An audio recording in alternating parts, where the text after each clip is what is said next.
Sir Raymond, maraming salamat po ulit sa pag-avail ng another unit, sir. Ito po yung unit nyo, sir. Yung Glock 17 na Taran Tactical. Ito po siya, sir. John Wick.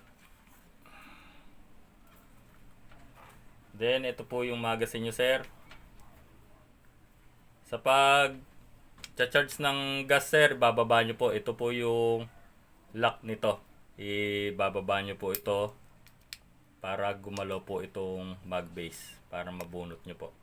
Tapos ito po yung lagayan ng gas. So pabaligtad lang din po uli, sir. Yan. 5 to 10 seconds, sir. Okay.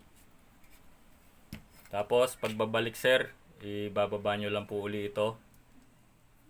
Tapos pasok nyo lang po uli yan. Okay, para hindi nahuhulog yung mag base. Tapos paglalagay, sir, ng bala, bababa nyo lang po yung follower. Yan. Dito maglalagay ng bala, sir.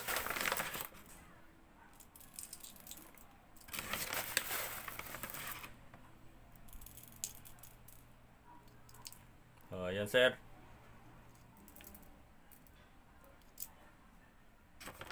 Testing na po tayo, sir.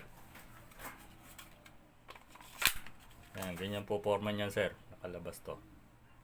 Yan. Testing tayo, sir.